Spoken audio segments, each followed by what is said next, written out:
Hello everybody and welcome to the International Science and Engineering Fair Rulebook Training for Uplift Education for our 2017-2018 Science Fair. My name is Michael Brinkman. I am the Science Fair Coordinator for Uplift Education. I also serve as the Secondary Science Curriculum Coordinator for the network. If you are a secondary science teacher, this is a mandatory training to ensure a safe participation within the ISEF Science Fair competition. Please have a copy of your ISEF rulebook on hand as you watch this video. Throughout the video, I will make reference to page numbers and forms and sections, and we will look at specific examples within the ISEF rulebook, and it'll be very hard to follow along if you don't have a rulebook on hand. If you don't have one on hand, you can go into the Science Fair course on Blackboard and download a copy at this time. And then please pause the video, go do this, get this on hand, and then continue watching this training video. Thank you. Now that you have your ISEF rulebook on hand, please open to page 3. And I'm going to begin this training by looking at the International Science and Engineering Fair Ethics Statement. Scientific fraud and misconduct are not condoned at any level of research or competition. This includes plagiarism, forgery, use or presentation of other researchers' work as one's own, and fabrication of data. Fraudulent projects will fail to qualify for competition in affiliated fairs, and the Intel ISEF Society for Science and the public reserves the right to revoke recognition of a project subsequently found to have been fraudulent. This ethics statement will appear multiple times throughout this presentation. Some pieces within eligibility limitations that I do want to refer to. Number 2, student selected for ISEF must be in grades 9 through 12 or equivalent. We at the network level use ISEF for middle school and high school, and the Dallas Regional recognizes and competes middle school and high school. The Dallas Regional only sends high school on to the state fair. The state fair then sends to ISEF. Number 5, team projects must have no more than 3 members. Teams competing at Intel ISEF must be composed of members who all meet in ISEF eligibility. Number 7, projects that are demonstrations, library research, or informational projects, explanation models, or kit building are not appropriate for the Intel ISEF, and nor are they appropriate for the Uplift Education Network Fair. Number 9, a research project may be part of a larger study performed by professional scientists, but the project presented by the student must be only their own portion of the complete study. Moving into the general requirements for all projects, I want to look at number 3. It is the responsibility of the student and the adult sponsor, which is you, the teacher, to evaluate the study to determine if the research will require forms and/or review and approval prior to experimentation, especially projects that include human participants, vertebrate animals, or potentially hazardous biological agents. 5. The use of non-animal research methods and alternatives to animal research are strongly encouraged and must be explored before conducting a vertebrate animal project. We'll talk more about that in length when we get to the vertebrate animal forms. Number 6. Introduction or disposal of non-native, genetically altered, and/or invasive species, pathogens, toxic chemicals, or foreign substances into the environment is prohibited.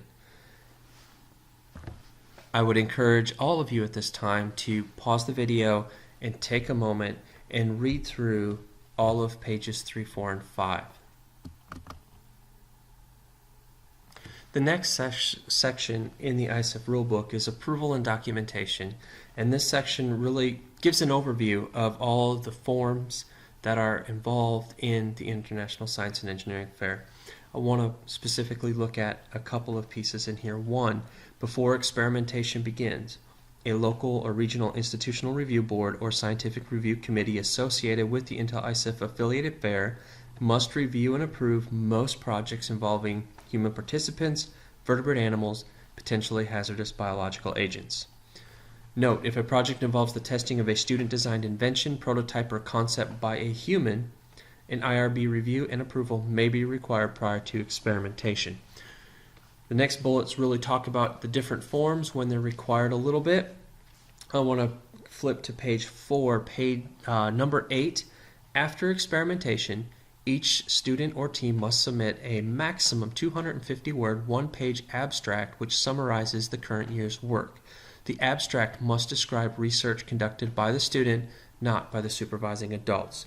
This is obviously one of the last pieces that is done, and in general, this can be done poorly in a lot of instances, and it's that thing that makes or breaks a scholar moving from a regional fair to a state fair. 9. A project data book and research paper are not required, but are strongly recommended for judging purposes. Regional or local fairs may require a project data book and or research paper. Uplift Education does not require either of these, nor does the Dallas Regional Science and Engineering Fair. However, in the last 3 years, every project advanced to state by the Dallas Regional Science and Engineering Fair happened to have a project data book.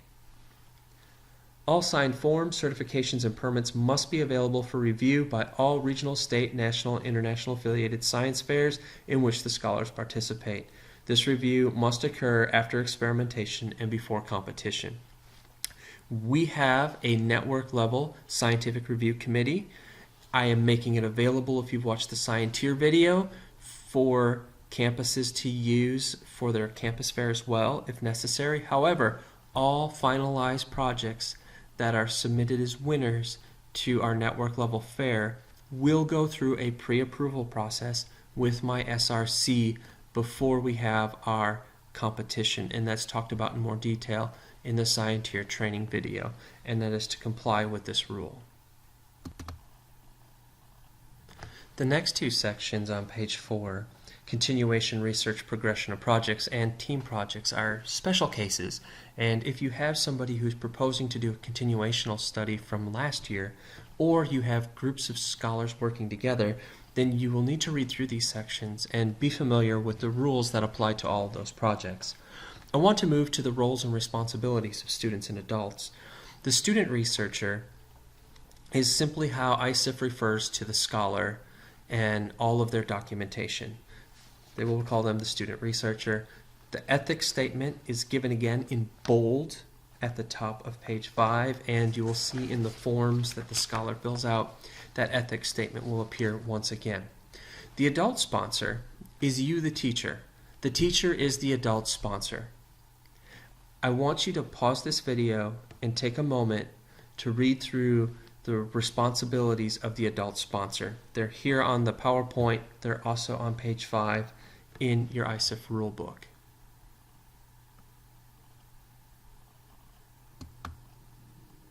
To summarize the roles of the adult sponsor, you are responsible for working with the student researcher and their research plan to evaluate any possible risks involved in order to ensure the health and safety of the student conducting the research and the health and safety of humans and or animals that may be involved in the study. You need to be familiar with the regulations that govern potentially dangerous research as they apply to a specific student's project, and you are responsible for ensuring that the student's research is eligible for entry into the Intel International Science and Engineering Fair. That's a lot.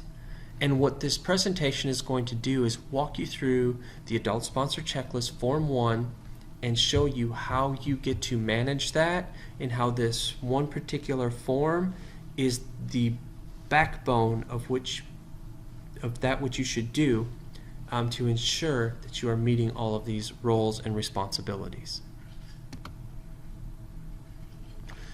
Other names and titles that you will come across in the International Science and Engineering Fair is the Qualified Scientist, not required for every project, but when necessary, this is a trained professional that is required due to the nature of the experimentation being undertaken. When this person is required, it is explicitly stated in the ISEF rulebook that they are required. They have their own form, which is Form 2, and they will have to fill that out, and it'll have to be part of the packet for that scholar. The designated supervisor is a title, and multiple people wear this title depending upon what's going on. This is the person that is directly responsible for overseeing the student experimentation. If they're doing this in your classroom, not only are you the adult sponsor, but you're also acting as the designated supervisor. If they're working on their project at home, then this would be the parent or legal guardian that's supervising the student during experimentation. So the designated supervisor does not have to be a single person throughout the whole experiment. It is a title given to the adult that is directly overseeing that student when they're doing their experimentation. At this time, I would like for you to turn to page 29 in your ISEF rulebook. This is the checklist for adult sponsor, Form 1. And this completed form is required for all projects.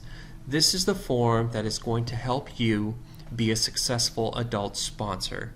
It's also going to be the form that helps you digest the enormity that is this ISEF rulebook. So we're going to walk through this form and use this form to look at the rest of this rulebook. Number one is that you have reviewed the Intel ISEF rules and guidelines. If I have done my job with this video, you will be able to reasonably check this box, but also be empowered to know when a project needs me to look closer. I know, one, that I need to look closer, and two, where to go in the book to do that looking closer. The next two boxes I've kind of put together, and really I think 1, 2, and 3 kind of all work together. So how the science fair works through the forms and through the ISEF lens then is a student researcher develops a research plan. And with that research plan, they complete student checklist 1A. And with that research plan, they get the parents to sign off on Form 1B, which we'll talk about in a bit. And with that research plan, they sit down with you, the adult sponsor, and you work with them, the student researcher, and discuss all the possible risks involved in the project, which is how you complete adult sponsor Form 1. This is also what allows the scholar to fill out the first 7 steps in Scienteer to get their project started. This is also the right time to turn to page 31 in the ISEF rulebook and look at the research plan that is required, the instructions for that research plan that is required by ISEF. This is what your scholars will be responsible for putting together in order to really kick off the science fair experience for them. Specifically looking into section 3, the research plan project summary should include the following: a rationale, includes a brief synopsis of the background that supports their problem and explains why the research is important and, if applicable, any societal impact of the research. B, the research questions, hypothesis, engineering goals, expected outcomes, and specifically how these are based or embedded in the rationale that's described above, and give detail on their procedures, the risk, the safety, and their data analysis. Data analysis is something that trips up a lot of students, not only in the Uplift Fair, but in all of Intel Science and Engineering Fair. And then the last piece is bibliography. The Scienteer program requires that the scholars have at least 5 sources in Scienteer for their project. They do not designate a specific format. For example, it does not have to be APA format. Whatever format the scholar chooses should be consistent for all of their bibliographic references. In addition to that basic piece, if they have human participants, there are additional requirements that are listed there. If they have vertebrate animals, there are additional requirements that are listed there. If they are using potentially hazardous biological agents, there's additional pieces that must be included in the research plan. And if they are using hazardous chemicals, activities, and devices, there's additional pieces there. So the core is 3, and then items 1 through 4 below that are in addition to, if they're applicable to that project. The next question, or section 4, is that the project involves one or more of the following and requires prior approval by a scientific review committee, an internal review board, an IACUC or IBC if it's at a research institution. Humans, vertebrate animals, potentially hazardous biological agents, specifically microorganisms, recombinant DNA, or tissues. This is a big box. This is a red flag box. I've looked through the scholar's research plan and I see, yep, humans, or yep, vertebrate animals, or yep, potentially hazardous biological agents. I'm making a quick check at this level, and it's letting me know that I'm going to need to go into more detail with specific sections of the rule book. For example, if humans are involved, I need to see pages 8 through 10 and the protocol for the internal review board on page 11. If it's vertebrate animals, I can see from the table of contents that vertebrate animals are on pages 12 and 13. If it's potentially hazardous biological agents, I know that I'm looking at pages 15 and 16 within the rule book, and that the risk assessment for these is on page 18. If it's hazardous chemicals, activities, or devices, I'm not checking a box here, and that's on pages 19 and 20 within the rule book. So this is a big picture, like I'm identifying red flags in this project level, and we will look at each of these in more detail as we work our way through this form. This next box shows us all of the forms that should be completed for all projects. And again, the science fair really is sparked by the scholar's research plan. Now, this says research plan / project summary. So let me quickly give you the difference between those two. The research plan is what you originally intend to do. If you have to make any changes or deviations from that research plan, or if you are explicitly directed by the rule book for some piece within your research, then you must add a project summary at the end to articulate how what you actually did was different from what you initially proposed in the research plan. But that research plan is what sparks this whole thing. So with that research plan, the scholar is able to do student checklist 1A and sit down with the research plan and the student checklist and the adult sponsor, so that the adult sponsor can go through checklist 1, which is the form we're really going to go through today. And then approval form 1B is really concurrent with that, the research plan and the student checklist, and the student sitting down with their parent or guardian to get form 1B signed by their parent. Even if you have 2 or 3 people in a group, every scholar has to have an individual form 1B signed by their parent or guardian. The 2 forms below that, Regulated Research Institute, Form 1C, or Continuation Research, Form 7, are not necessarily going to apply to every project. And for additional information on those, I would refer you back to page 4, and if the project meets those criteria, then you would also need to have those forms. If you are following the timelines that I outlined in the science fair section of the Science Course Structure Guide on pages 14 to 16, then, by the way, that was done with a early December mindset around when the science fair would happen on my campus.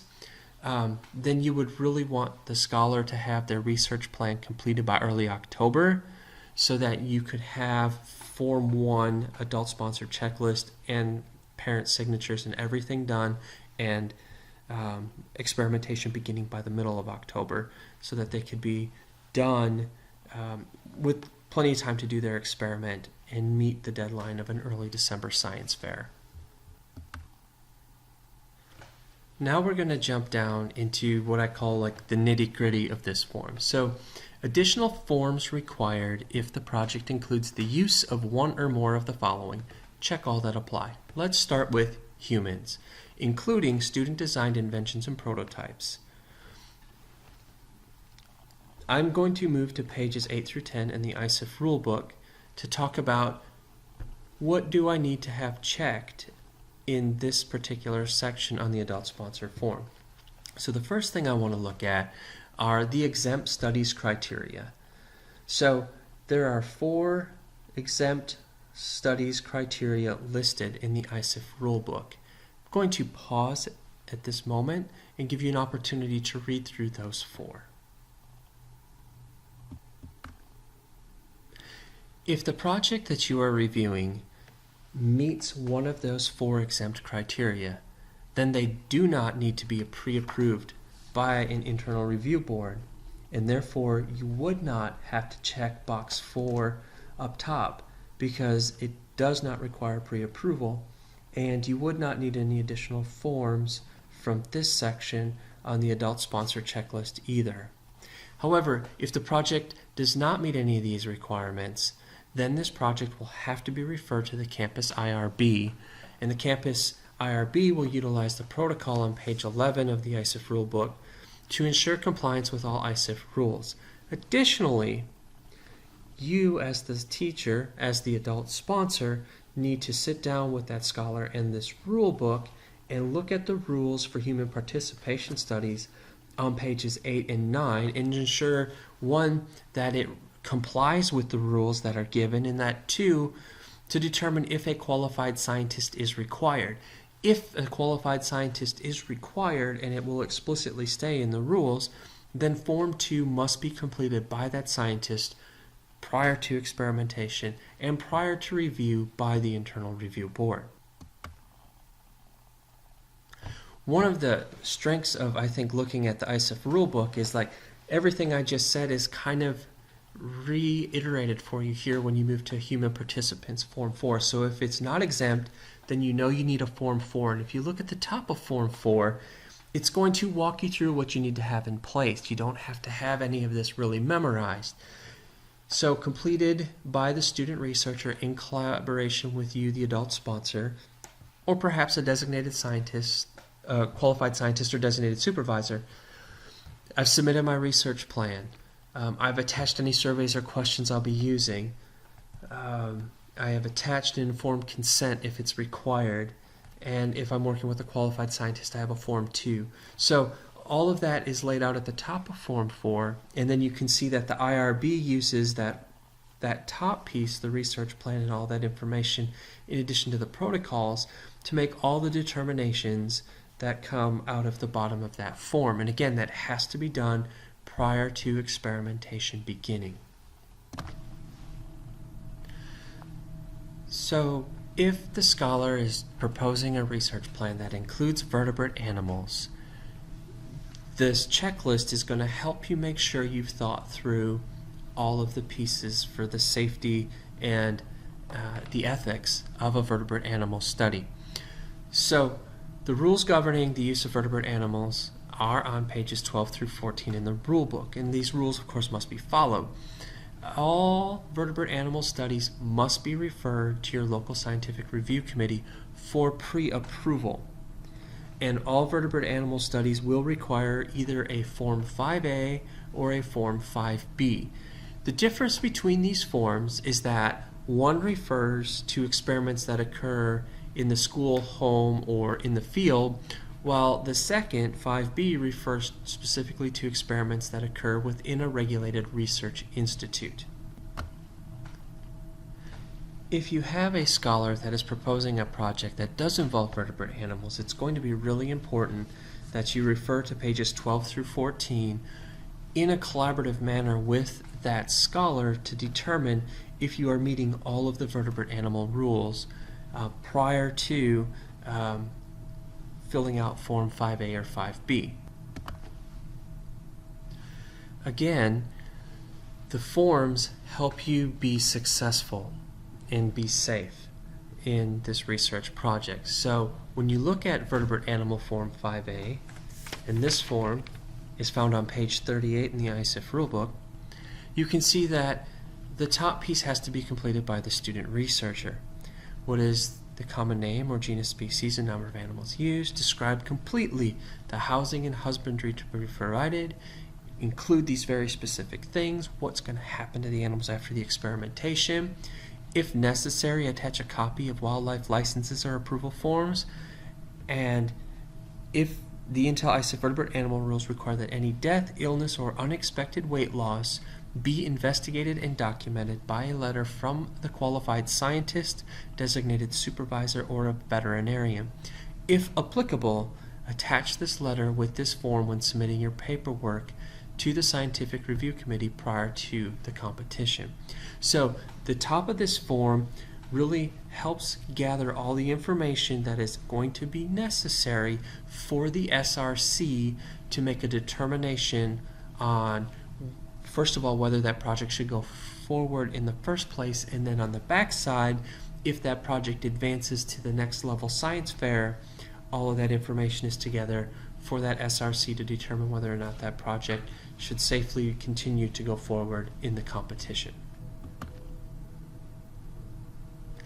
When you look at the adult side of Vertebrate Animal Form 5A, you see that the Scientific Review Committee is really going to look at the research plan and all of these pieces to determine what level of supervision is going to be required.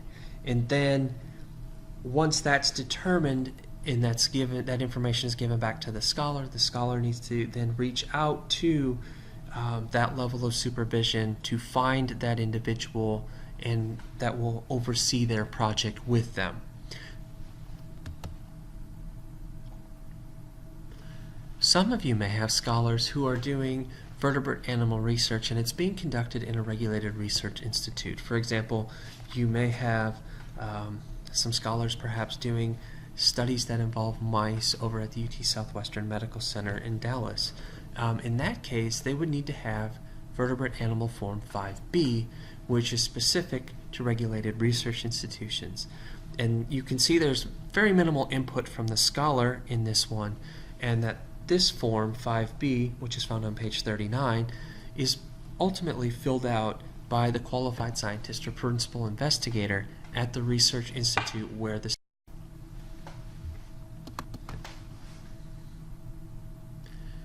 next section on the checklist for adult sponsors is potentially hazardous biological agents, or PHBAs.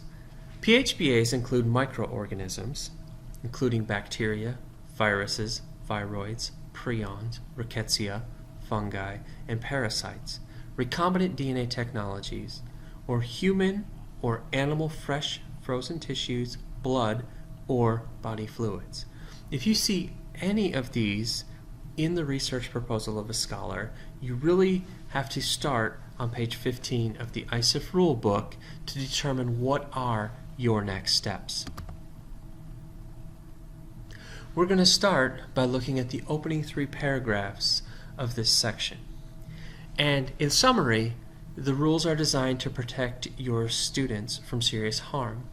The guidelines listed herein will determine what level of safety is required based upon the research plan or the project proposal, and then these guidelines will help determine if the project can even proceed. Please take a moment to read these 3 paragraphs. Immediately following these 3 paragraphs are the rules for all studies with PHBAs, and ISEF starts by giving you the exemptions. If your scholar's project involves any of the descriptions provided here, they do not require a scientific review committee and they do not require any additional forms, i.e. they don't require a Form 6A. And if you have any questions about your project and these exemptions, please reach out to me, and if I can't answer it, I can refer it to my SRC and we can figure out what a preliminary answer should be. You'll see that the next set of studies that are exempt are listed in number 2. And these are a little more dangerous. They don't require a scientific review committee, but they do require that you and the scholar sit down and do a risk assessment form about the materials that are being used. Again, if you have any questions about this type of project, please reach out to me. I'll be happy to help you make those preliminary determinations. So you have a project. It does include potentially hazardous biological agents. It does not meet any of the exemptions in rules 1 and 2 just described. It must now have a potentially hazardous biological agents risk assessment form 6A completed. And this form must be filled out as a collaboration between the student researcher and the qualified scientist or designated supervisor. The guidelines to help with this form 6A are given on pages 15 and 16 in the rule book, and those should be made available to whoever that qualified scientist designated supervisor is, to help them be able to complete Form 6A with the scholar. Next on the checklist and in the rule book on page 16 are additional rules for projects with tissues and body fluids, including blood and blood products. These rules actually require an additional form be completed, and that is Form 6B. So all projects that qualify for 6B must also have a 6A. However, not all projects that are 6A will necessarily have a 6B. And within 6B, you will find that there are specific types of tissue that do not need to be treated as PHBAs at all. And these are found in 1 on page 16. And I have them listed here for you. If you have any of these tissues, you do not need to treat them as a PHBA, and therefore they will not require an SRC pre-approval, nor will they require a Form 6B.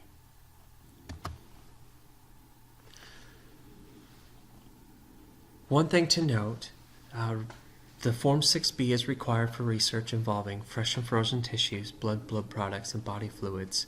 It must have a Form 6A that accompanies it, and the top portion of this form must be filled out by the student researcher before they meet with the qualified scientist or designated supervisor. So now we come to that last catch-all bucket on the checklist for adult sponsor Form 1, and this is hazardous chemicals, hazardous activities, and hazardous devices. These are projects that may not need an SRC prior approval, but that you should see the full text of the rules on pages 19 through 21 to see if you're going to need a risk assessment Form 3 and or a qualified scientist Form 2. Within this section, there are some specific regulated substances, and I want to talk through them real quick. DEA-controlled substances.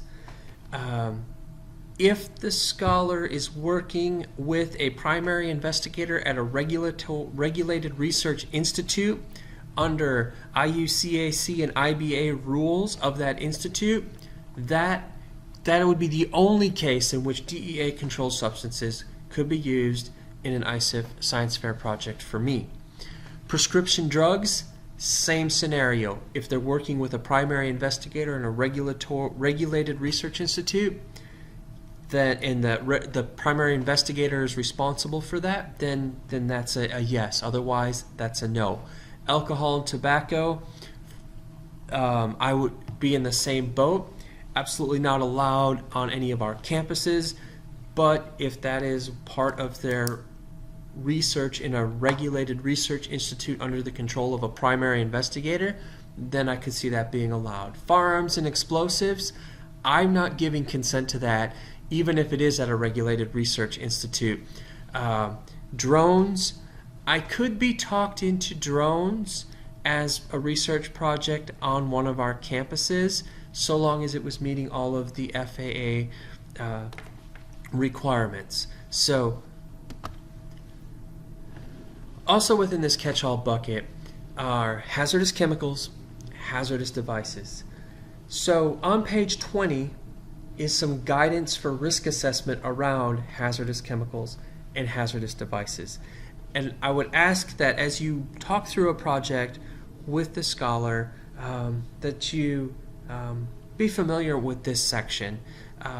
Any chemical is potentially hazardous in the eyes of ISEF. If the chemical has a safety data sheet, an SDS, then that needs to be considered in terms of toxicity, reactivity, flammability, corrosiveness, safe handling, and all of that's given inside the SDS. If they're using a chemical of any kind, including baking soda, vinegar, 3% isopropyl alcohol, things you buy at the grocery store that have an SDS, then those SDSs need to be part of their packet, and potentially a risk assessment Form 3 would be needed.